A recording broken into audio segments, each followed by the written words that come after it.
Usai lamarannya ditolak wanita asal Wajo, Sulawesi Selatan, Syarifah Hairunisa Asip Ali sepertinya mulai sedikit membuka hati. Wanita itu adalah Karisma Sekar Mukerji yang kini tengah dijodohkan dengan Asip Ali.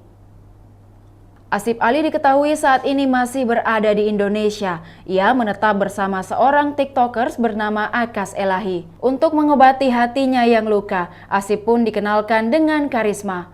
Akas menjodohkan Karisma dan Ali dengan harapan agar pria India tersebut segera move on dari Syarifah.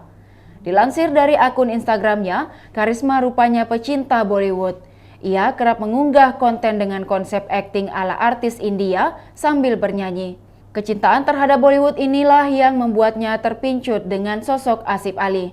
Menurut Risma, tidak baik bersedih terlalu lama karena seorang wanita yang jelas-jelas tidak menghargai usahanya. Melihat itu, Asip Ali justru merasa takut, sebab ia takut membuat wanita itu sakit hati seperti dirinya, yang sudah jauh-jauh datang ke Indonesia namun tak dihargai.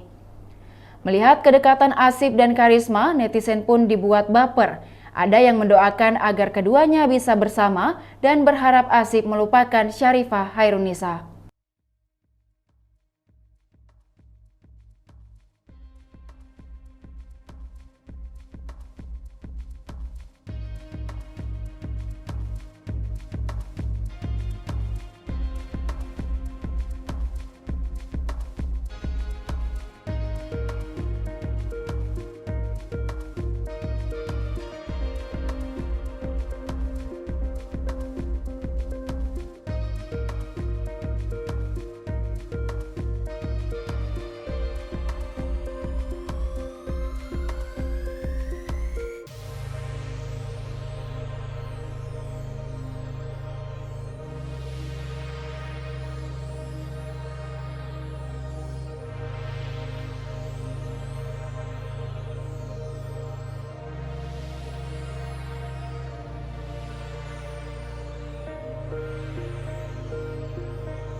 Demikian Tribun Hot News kali ini, saksikan berita lainnya hanya di kanal YouTube dan Facebook Tribun Timur. Terima kasih sudah nonton, jangan lupa like, subscribe, dan share ya!